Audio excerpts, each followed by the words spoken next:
ji waɗansa a kan ki suke zagina. Kin ga ta wani san ba a yi sai da kora kike roƙonsa. Bayan jiran ki dai ki zo na kalle ta dindiyar Hausa. Siri na rayuwa ta ke ce kira da na amsa.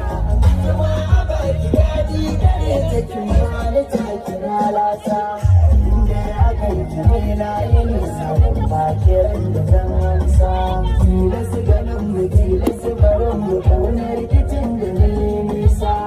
Ba batun da fasa ko hati ta ke ce kira da na amsa.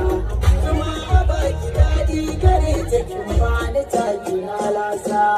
Inda ya kai ki na yi nisa ba kiran da zan amsa.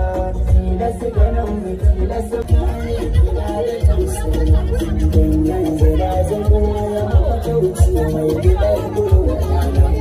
Saka zuciya ta bar yawan kowa da nasa amani ke ce cikar muradina. Yau gane an ruwa kusa da kana zo ki ce cikar komai da mafita kar da ki saba ki kuma taɓan kwana. Na ji na gani yadda nake son ya fi ƙarfi na san a duniya da wanda yake zirgi da tunanina.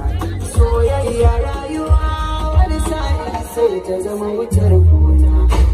Ba za na kanka kowa ba ban ga mai harara ba.